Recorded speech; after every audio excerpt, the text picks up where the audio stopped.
seafood from. I don't think I need to explain that in too great detail, because when we explode the lakes, the fish come out already cooked. We don't have to use. And now, Some Nobodies presents PowerPoint Showdown, where each presenter arrives unprepared and just has to do their best. Without further ado, this week's keynote speaker. Hello, and thank you for joining us for our conference tonight. You will hear four professionals discuss our topic for the week, the importance of vulnerability. I'll be your keynote speaker, HORATIO St, and I will be delivering our first presentation. Can you bring it up on the screen, please? Of course, what is vulnerability? Let's find out. Of course, vulnerability, if you soft, you can peel yourself away like the outside of an orange. Let's find out. Let's go to the next slide to start. Now, of course, there is strength and there is weakness in all things. And that strength and weakness is no better exhibited than in the monomyth, or the original story that most people can recognize, the hero's journey, as exhibited in 1977's hit Star Wars: A New, 1999's Matrix, and 2023's Aquaman 2. Now, of course, Star Wars: A New deals with the fear of starting off on a new journey, or experimenting a new hope, if you will. Luke Skywalker is vulnerable. His family is killed. Spoilers, I apologize for anyone who hasn't seen the film yet. I know it's recent. But he's vulnerable. He's left his home. He's just leaving out into the wider galaxy and seeing things for himself for the first time. Similarly, in The Matrix, you can see Neo, or Anderson, follow the path of standard hack into hacker into the one and experiencing that. And Aquaman 2 actually hasn't been released yet. I was understanding that this presentation would be held actually in 2024, but due to various circumstances, we had to shift our conference schedule around, and I made my presentation ahead of time. So unfortunately, I cannot speak on Aquaman 2 at this time. But let's keep things rolling on to the next slide, please. Now we have to ask, what if vulnerability was a superpower? And part of the monomyth is a character learning about their new abilities and using those abilities to grow and expand themselves. Now, if this is power over dreams, then that is heat vision. Now, that may not follow to many of you, but it's really just a matter of following through on your dreams. Because dreams, you have to overcome your dreams, and there's some friction involved, maybe, because you're not going to get there easily. And easygoing isn't exactly, fit for real dreams. And then the heat of your vision is going to be the result of the dreams that you follow in the I really do apologize. I expected to give this presentation after Aquaman 2, and I was really banking a lot of my presentation on the plot points in that film. So heat vision boils the water, and then the steam is the temperature that lifts you to have power over your dreams. Can we advance to the next slide, please? Of course, not to mention RAR. I think this does speak for itself, but I will elaborate somewhat. The color yellow is generally regarded as the color of dreams, as you can see in the original play from the late 1800s called The King in Yellow, which H.P. Lovecraft based many of his works off of. Now, the quality of the dream within that work does tend to have a different tenor than the dreams that many proceed to follow. But I think it's really important to think the dinosaurs had dreams, and the dinosaurs presumably followed those dreams. Now, of course, occasionally those dreams lead to a massive celestial body impacting the Earth, creating a massive impact crater, a firestorm across the entire face of the globe, which erases your species from existence and allows the lower creatures, such as mammals, to fill that niche and therefore evolve into humanity. And I think that if you follow that line of logic back and you think that tiny rat burrowing out of the creature that died from the asteroid impact, It probably had a dream. And now here we are. Just the dream of some rat in the carcass of a dinosaur. It's incredible what nature sometimes throws at you when you least expect it, isn't it? Let's follow through onto the next slide, please. If I don't say it, who will? Oh, man. All right. So, in the comments, nobody. Left unsaid. Someone else. I say it. And we have data on the y-axis and those phrases on the x-axis. And oh dear, yes, I seem to have, of course, banked this slide on the multimedia box office success of Aquaman 2. But, you know, if I don't say it, then who will? James Wan certainly won't because he's delayed the film. But you can see that primarily in the comments, you are going to see the most people. 700 out of 800 people are in the comments. They're waiting for you to say something. Nobody? 600 out of 800 of those people are nobody. You don't need to worry about them. You only need to worry about the opinion of the top 200 people out of those 800. And about 800 things that those people want to say are left unsaid. They're silent. They're in the comments, but they're not commenting on anything. Mm-hmm. Of course, you know, 50% of that, which 50% of 700, which comes out to a little less than 50% of 800, there's someone else. They don't have dreams. They're not in the comments. And then, of course, 200%. 20% of that is what I say. I say it. And then 0% is left unsaid. Let's go to the next slide before I ramble on too much longer. Of course, for all the unvulnerables out there, allow me to inform you, that's not a real. Now, it may look like this image of a pig wrapped in Christmas lights is actually a photograph of a pig wrapped in Christmas lights, but that is not a real. That is a fake. That's CGI. Someone's dream was to create that CGI image. And someone's dream was to make it look as real as possible. And I think that person achieved their dream. Let's go to the next slide, please.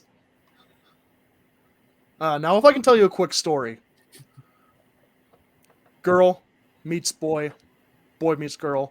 Boy falls for girl. Girl falls for boy. Girl falls down. Girl falls into a chair. But you know what? She accomplished her dreams.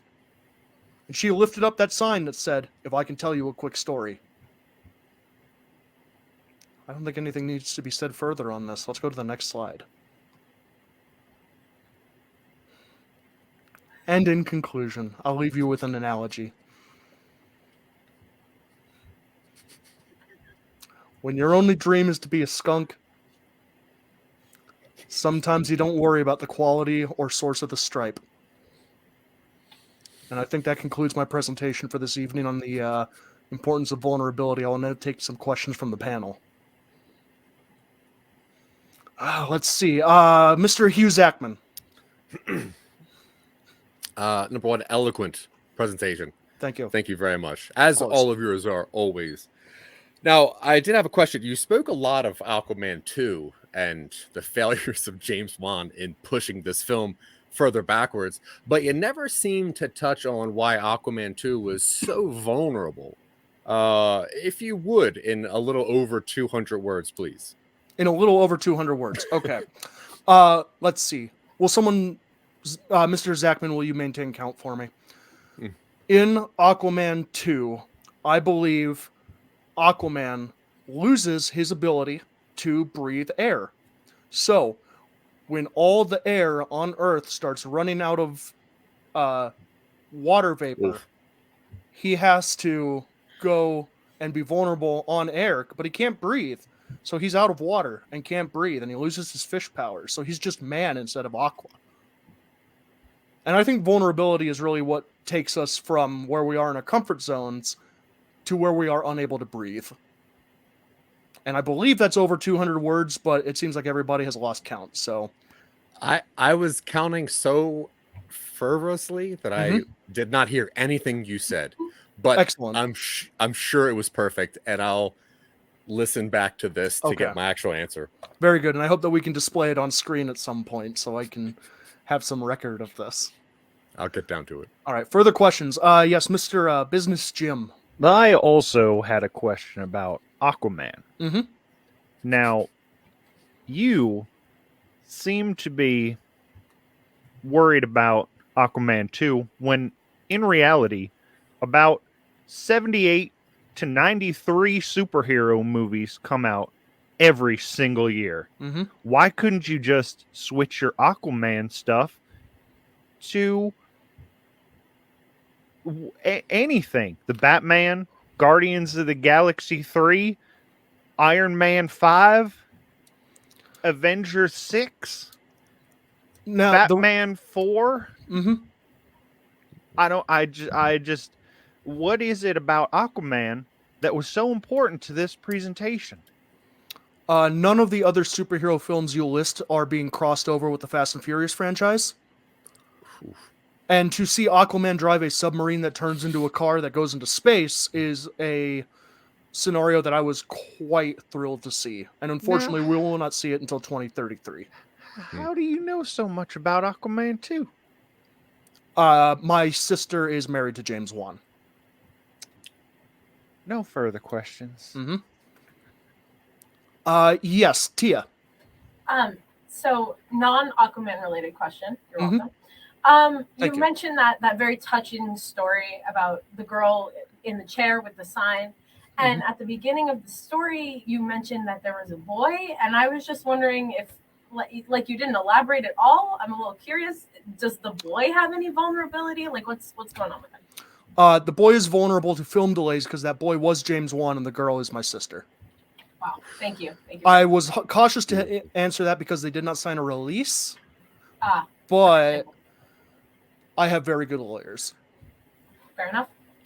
Business Jim. Did that story happen on a Friday, and is your sister Rebecca Black? I have not signed a release. Can I ask the nature of the question? She looked like Rebecca Black. Oh, okay. Yes, it is.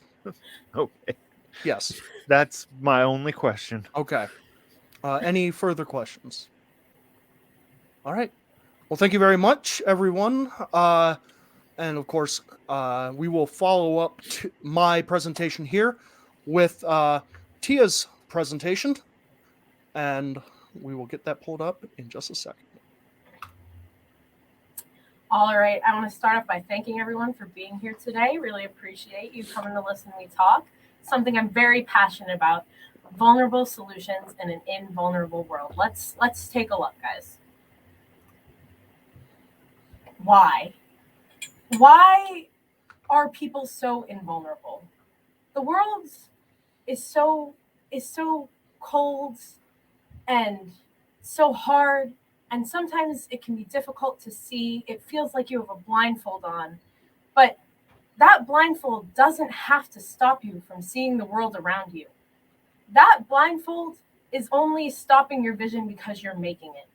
I chose to make my blindfold clear, as shown in this fabulous picture. That's actually me.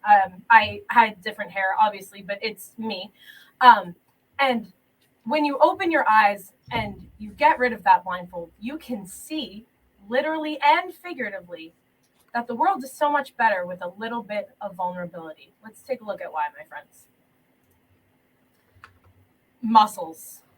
The world can be a really scary place. And one thing that I've learned is it's so much easier to be vulnerable mentally when you're less vulnerable physically. Now, believe it or not, that is actually also a picture of me. You can't really see much from the neck down, so it doesn't look like, but that's me, very obviously. And I've found that vulnerability becomes much easier when you start bodybuilding. I started bodybuilding actually just 4 months ago. I took that picture yesterday. Incredible progress. I know, not to brag or anything, but in bodybuilding, I've made my body so much stronger that physical threats no longer bother me. I'm immortal physically. And that allowed me to open my mind mentally and to be more vulnerable. And I think that's super important. We can move on to the next slide, please. Now, I have a product for you. As I mentioned earlier in the first slide, that blindfold and how you might have thought that I was speaking figuratively, but I was not being figurative at all. I was very literal. As you see in this picture of my aunt, Clara, very beautiful woman, very thankful for her for being our product model. I have invented something that can help you to feel more protected without actually being protected at all. And I call it the black and white strip thingies. Now, what they do is they cover up certain parts of your face that might feel very vulnerable, your eyebrows and your nose and your mouth. And it helps you feel, it's like a safety blanket, but it's just pieces of paper on your face. And what it does is it allows you to feel more safe and feel more invulnerable, actually being very vulnerable. And that's a super powerful tool. $29.99 as seen on TV. You can go on the next slide, please. Now, the benefits of this product. Number one, very aerodynamic. As you can see here, this is actually a study we did in 2007. I was only 3, but that's besides the point. Very smart, genius child. I think I have superpowers or something. Anyway, I did a study in 2007 on the benefits of this product that I came up with actually in 2006. And you may have assumed this, but you probably didn't. Probably did not assume this. Those things on your face, you might think they'd be like stopping you, you know? It can be a lot. Maybe you think they're heavy. They're actually not. Super aerodynamic, very convenient. They're actually just sticky on one side, so you kind of like stick it to your face. I've had problems with it ripping my eyebrows out before, but that's what eyebrow pencils are for. No big deal. The ladies at Sephora were super helpful. Found it super great. Another benefit of the product is that it makes you run super fast because you're so much more confident, and you're like, maybe you thought like, oh, I'm not a good runner. Like, I don't want to run because what if people see me running and they think I look bad? And I don't want to do that. And that is invulnerability talking, and you don't want that. So you put on this product, you run like the wind, baby. You don't even have to be a bodybuilder like I am, a very incredible bodybuilder, as we saw earlier. It really helps to boost that confidence and the aerodynamicness of it. I don't think that's where it doesn't matter. It just makes it that much better. We can move on to the next slide. So this is my team. We've been working together since 2006 and a half, which is about 6 months after I started inventing this incredible product. And here are some of the incredible people that I work with. Obviously, I'm the CEO. Pretty sure that was a given. We have my incredible coworker, Jonald Glenjamin. He is the president of the company. Now, you might be asking, why are you not the president of the company? I like to sleep. And Jonald actually hates sleeping. He's actually immune to sleep. So that chicken hat on his head, that's actually another product that my company is also working on, but it has nothing to do with vulnerability, so I won't really talk about that today. But that actually keeps him awake 24/7, keeps him going. So Jonald can really get that job done efficiently, which I really appreciate. Then we have Sweet Sue Canned Whole Chicken. She's the Chief Executive Officer. Super incredible. Now, one of the things that makes her so efficient at her job is the fact that she is a can of chicken. And you might be thinking, well, aren't cans of chicken just so vulnerable? And I thought that too, but Sweet Sue really proved herself to me. And after some intense studies and work we did, we actually proved that canned whole chickens are actually some of the most vulnerable things in the whole entire world. That makes Sweet Sue a great chief executive officer for my company. Next, we have Modrak the Tormentor, Scourge of Rochester. He's the chief operations officer. Now, as you can see, there's not much going on there. And that's exactly what you need in a chief operations officer. Efficiency, efficiency, efficiency. That's all I have to say on that. Last but not least, we have Richard Nixon, unrelated, completely different Richard. As you can see, the other Richard Nixon you're thinking of would never wear that type of hat. That's how you can tell the difference. And he's the VP of marketing. He's actually my cousin's brother's best friend's cat. So that's super great. That's how we hired him. And the best part about him is that he's a cat, as I just said, but he actually looks just like a human. So I make him do all of the marketing. He goes out there, and cats, believe it or not, are really good at like manipulating people and like convincing them that your products are great. And so Richard Nixon, unrelated, is super great at that. His marketing strategies are on point, and that hat is just super stylish. If we can move on to the next slide, please.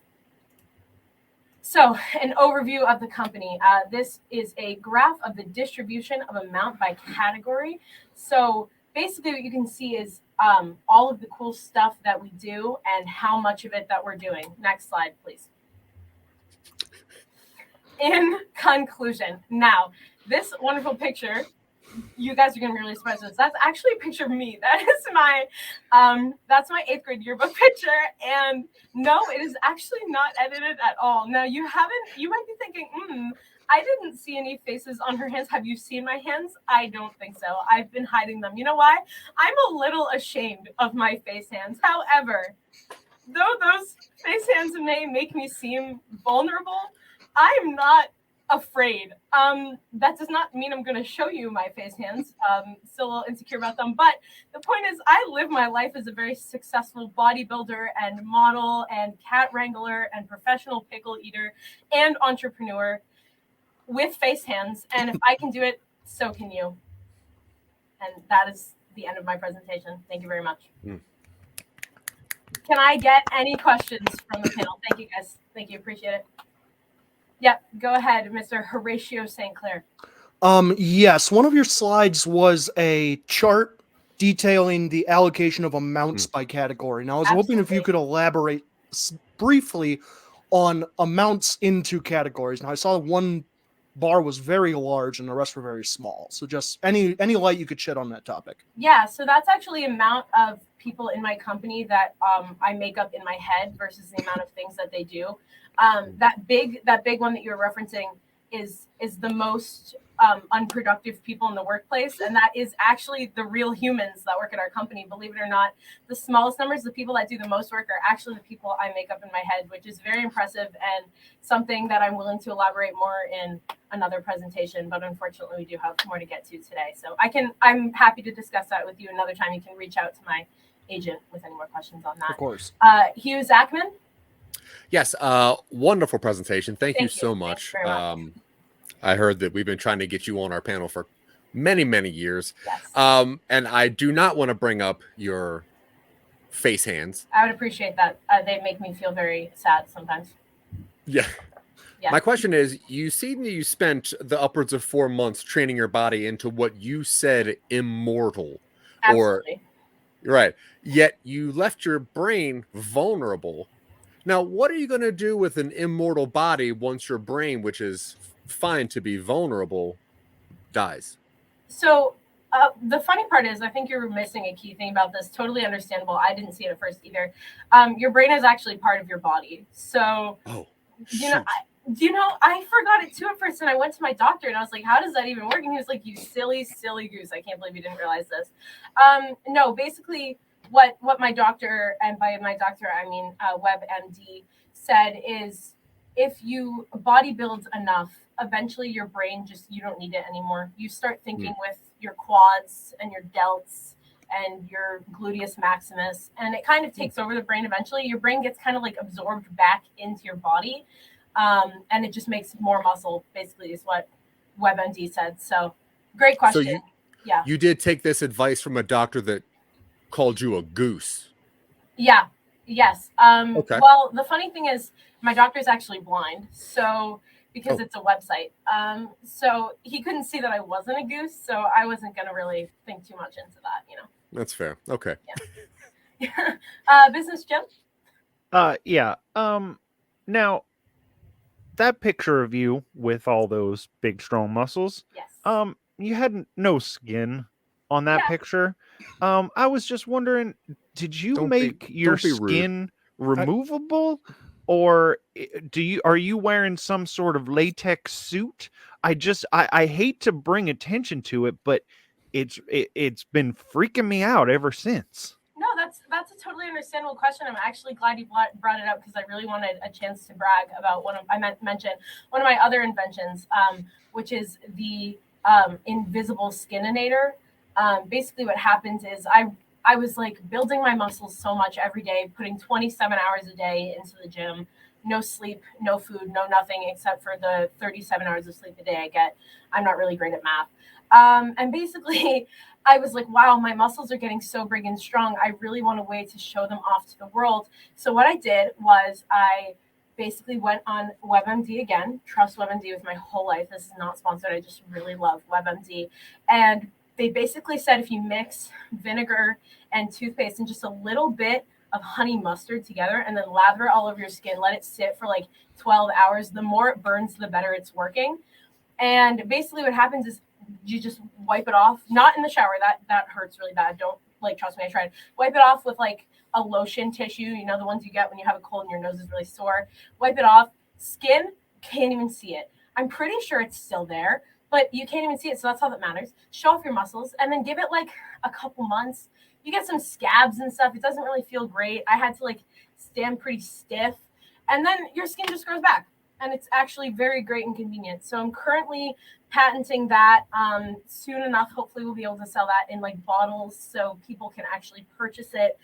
We're just waiting for like the government and doctors and scientists and everyone to say it's safe. So far, everyone said no, but I think they're just not giving it the chance it needs. So I'll keep you updated on that for sure. Thank you. That was my only question. Absolutely. Anytime. Any other questions from the panel? No. Thank you guys very much. Perfectly put. Mm-hmm. Thank you. Oh, thank you, Tia. And I think our next speaker this evening will be Business Jim with his presentation. Now, thank you, first of all, to the panel. I'm Business Jim. You might know me from my podcast, Business with Business Jim. I don't mean to plug anything, but I'm going to plug anyway. And my presentation today is nothing strong was ever not weak. Now, that might sound to you like very confusing, but I think as my presentation goes on, you're going to understand that nothing strong was ever not weak, nor was it ever not strong. So I'm going to proceed with my presentation by sliding on over to the next slide, please. Now, weak is just letters. I wasn't sure about when I typed this slide up. I didn't know if it was is or are, but as I said it, I think that is the right way to go. So, weak is just letters. When you're looking at it, you can see the word W-E-A-K. You put an exclamation point behind it, and it looks very scary. You don't want things that are weak, but things that are not weak are not strong just because they're not weak. Just because something's weak doesn't not mean it's not strong. I think you can understand that. As you can see, these trees, they can survive out in the middle. You might think trees are weak because their leaves fall off. You can break a stick off of them at any time. Squirrels just run up and down them. Woodpeckers just peck right through them. And you say, you weak-ass tree. But no, the tree can survive a winter. Just because it's weak doesn't mean it's not strong. Doesn't mean it's not weak. I think that made it perfectly clear. Next slide, please. Now, our tree is vulnerable. As you could tell by my last slide, trees are vulnerable. Those goddamn squirrels, they climb up the trees, they eat all the birds' food. Those goddamn... No matter what I do with these squirrels, I put those feeders on that spin them around and throw them off. They're just back up on the thing. I can't get rid of these squirrels. They think the bird food is just for them. That's not the tree's fault, though. If you could, or else, there would be more. There would be more weakness and vulnerability in the trees if we had more trees. Do we need more trees? We do, because the not weakness of the not strong weak trees is evident by the squirrels. The goddamn squirrels. Now, do we deserve more trees? We do. Us humans do. But the goddamn squirrels are taking all of our trees. Next slide, please. Trees are weak to be strong. They're always green. There's no non-greenness in a tree. Even when they're covered in white, they're still green underneath. Trees, like people, no matter what the outside looks like, they're green inside. And the green shows the not weakness. The not strong weakness in trees mirrors the strong not weakness of humans by being green inside. Sometimes we're white outside. Sometimes we're brown outside. Sometimes we're gray outside. Who can tell the difference? I can't, because I use this skin cream that makes my skin invisible. All I can see is the green inside of people. Next slide, please. Now, here's some areas. You might think that weakness has a stranglehold on our company. I'm sorry, if I'm getting too business-like in my presentation, all I think about is business. I got business on my brain. I got business on my green, goopy brain. Now, in quarter one, the pounds of strongness outweighed the pounds of weakness. But, as you can see, the thinkers outweighed the strongness. Now, when we go through this slide, I'm not going to go through this whole chart. Let's just say that in the end, it works out that the thinkers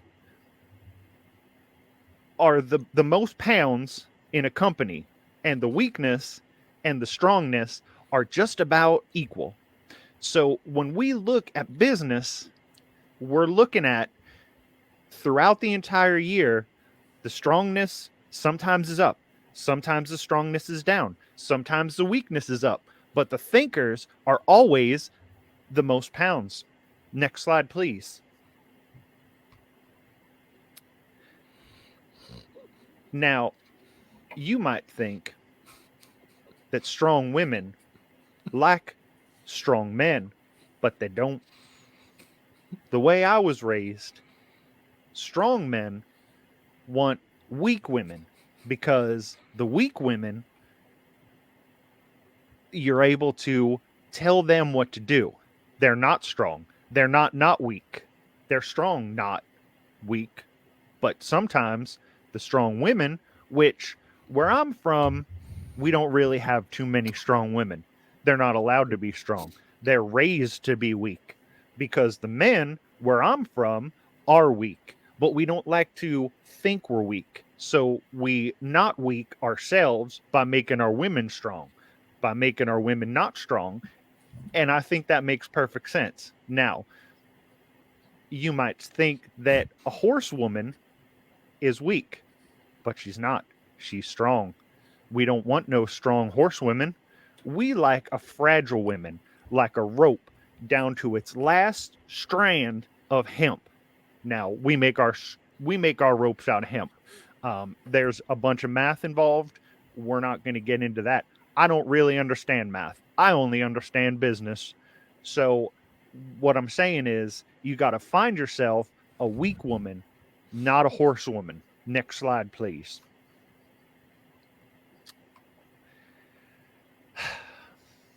I didn't want to get into this, but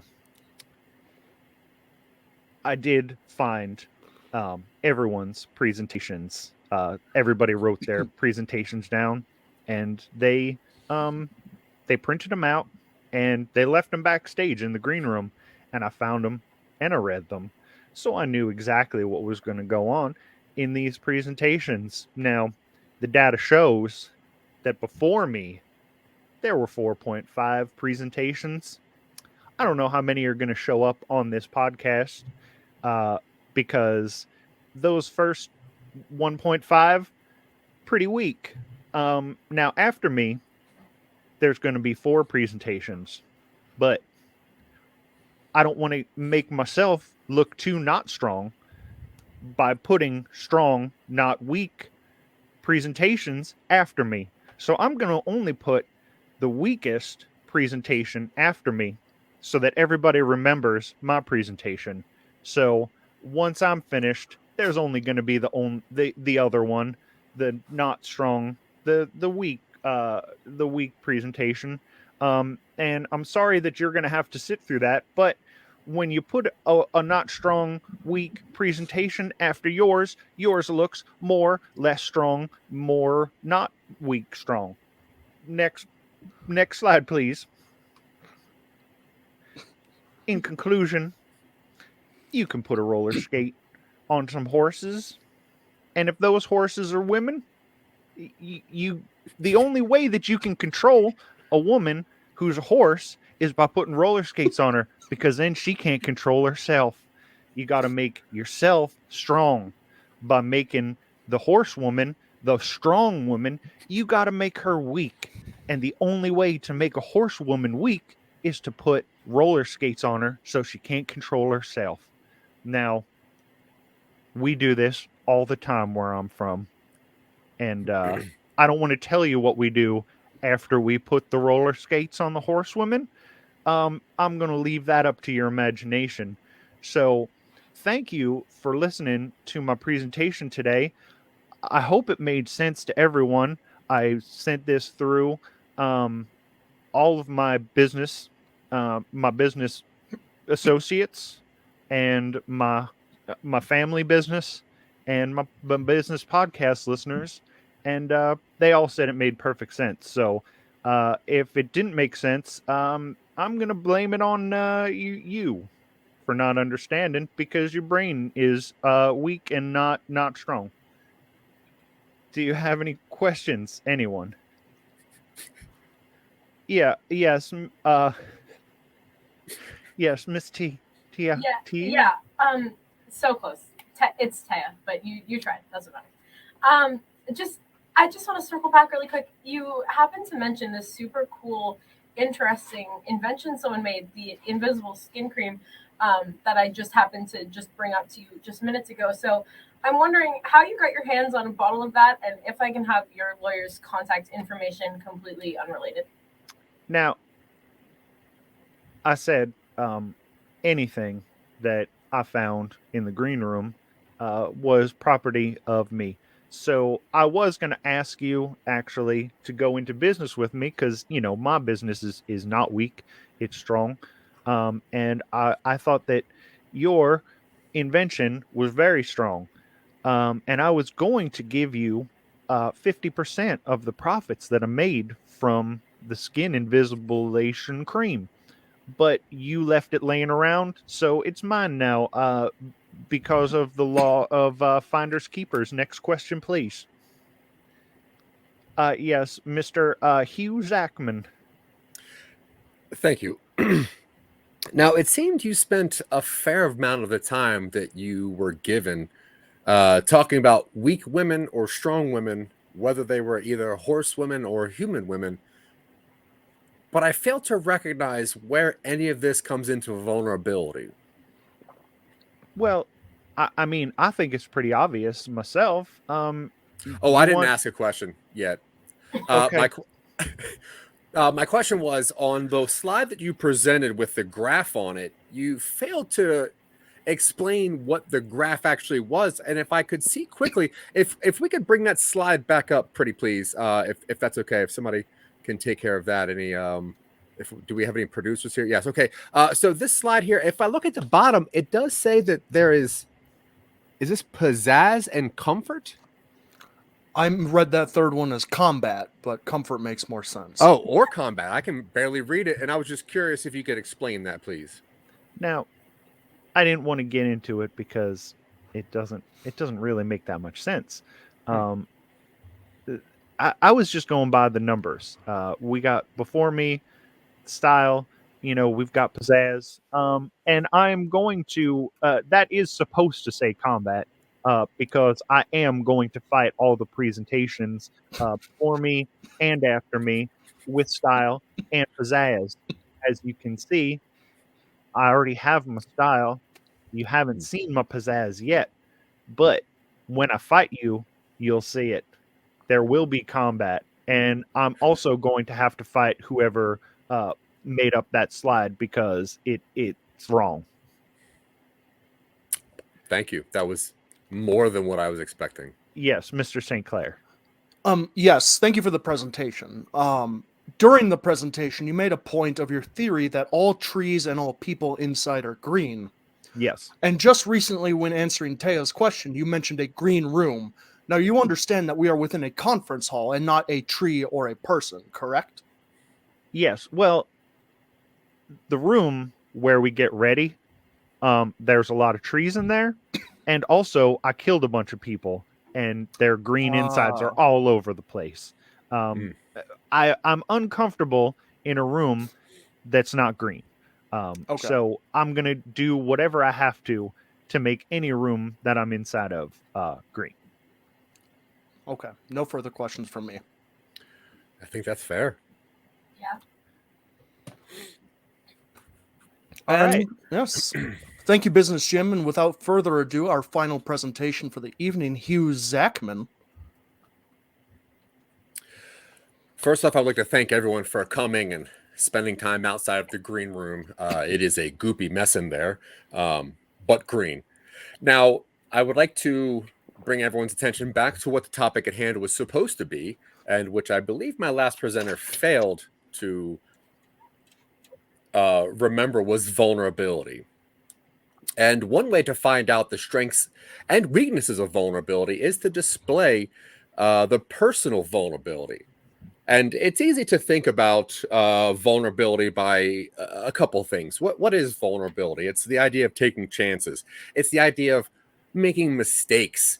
And whether you put the wrong piece of the puzzle into a different box, it doesn't really matter how the puzzle is going to come out, because we're all vulnerable. We all make mistakes. But it's about recognizing that and moving forward, which I plan to get to. Next slide, please.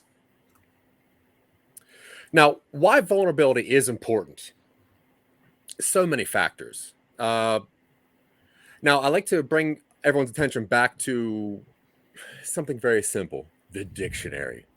Now, Merriam-Webster's defines vulnerability as capable of being physically or emotionally wounded. Now, when you look at this turtle shell, it's easy to wound a turtle with a hammer. But the things you kind of forget about is how much pressure can a turtle withstand? Is that physical pressure? Do I weigh my staff in pounds and strengths and weaknesses? No, it's emotional pressure. How much pressure can a turtle withstand when it comes down to the societies and what a turtle social media expects out of that turtle? And yeah, you could crack open a turtle shell and try to find where the brain is, but guess what, my friend? A, that's not where it's vulnerable. B, not where the brain is. Next slide, please. Now, many different types of vulnerability. We'll go over those later. One of those is obviously social vulnerability. Now, I'll say one nice thing about each of the other three panelists. And that's going to be easy. Because like I said, vulnerability is taking chances.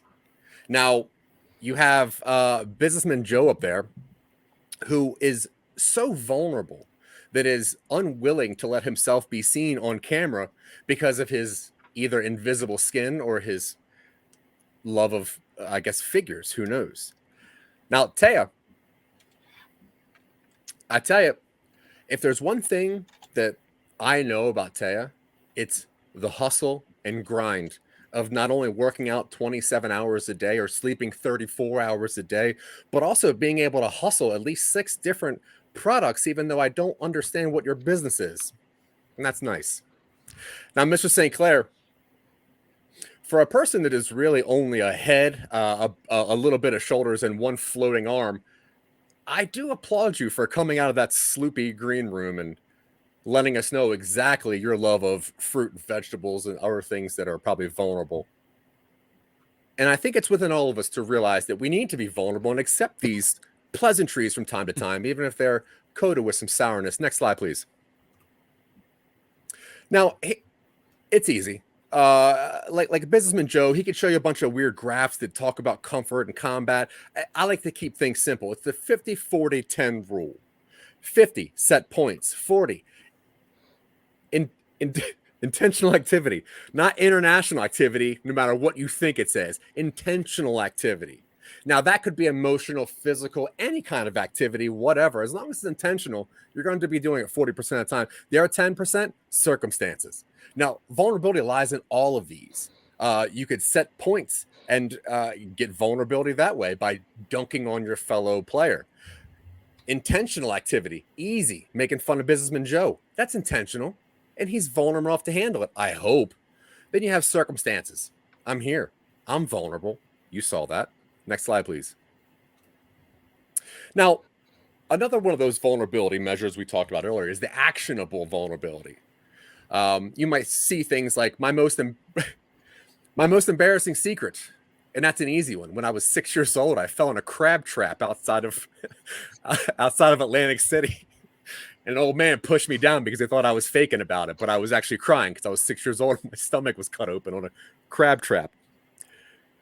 And my second most embarrassing secret is when I was 17 years old, I walked onto a movie set trying to be an actor/comedian, and I saw Danny Glover, and he pushed me, and I got upset and I cried and I called my dad because I couldn't drive. And my third most embarrassing secret. And once again, I really want to be open and honest with everyone because I think vulnerability is something that is strong. It's passionate. My third most embarrassing secret is when I was 9 years old. I was at my friend's house playing a video game because I never knew what an NES was. I was supposed to come home around 2:30. I end up looking at the clock at 9 o'clock and it was dark and my mom was worried because I was 9. I told her that I was kidnapped and I had recently escaped, to which she called a cop and I was interrogated for 3 hours as a 9-year-old for lying about a woman with brown hair stealing me out of a Kmart parking lot. Either way, vulnerability it can be intense. I'll let you sit on that. Next slide, please. Now, my favorite movie of all time, easy. You have the best part of The Mummy, Rachel Weisz. You have the best part of The Batman, Colin Farrell.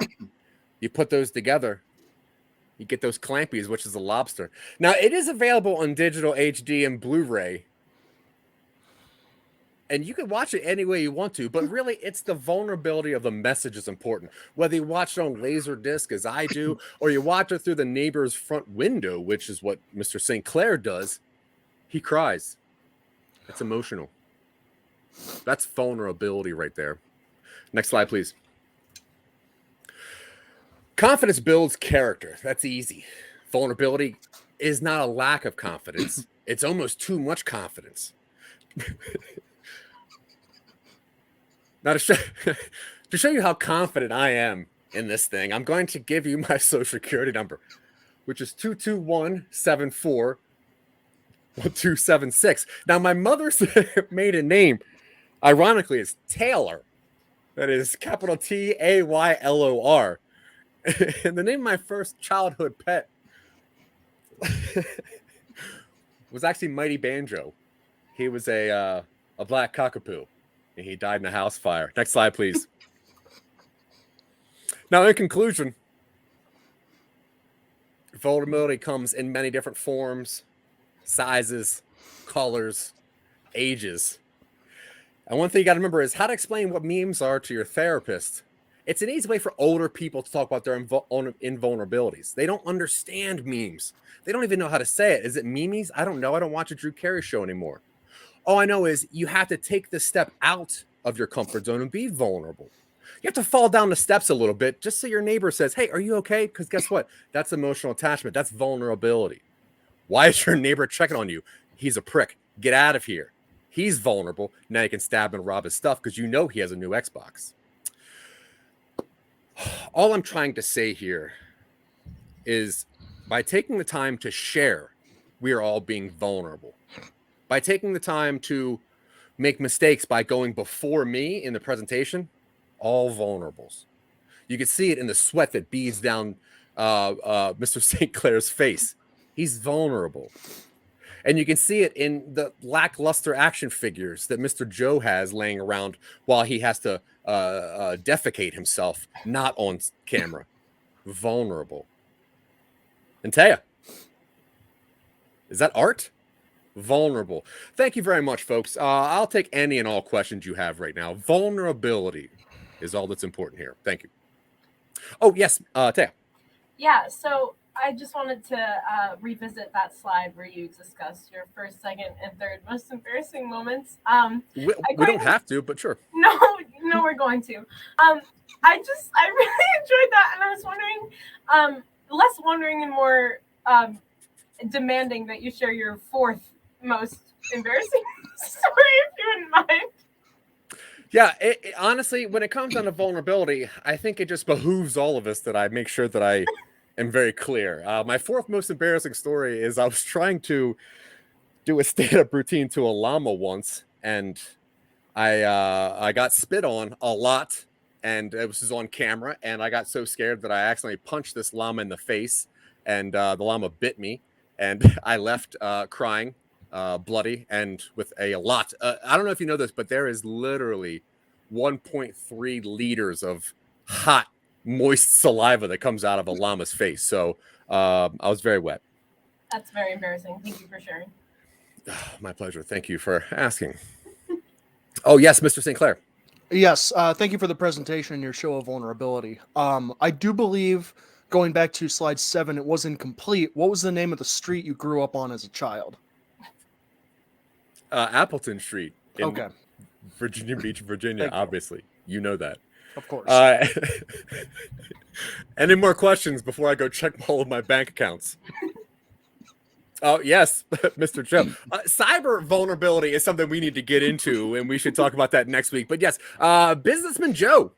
Yeah, yes. My associate Voltron did fill me in on all the things that I missed while I was excreting excrement. And he told me that the nice thing that you said about me, it was very, very nice. I appreciate the niceness of your thing. Now, I had one question. Could you please tell us your fifth most embarrassing secret? Now, I did have to get ready for the combat section of this. So if you could relive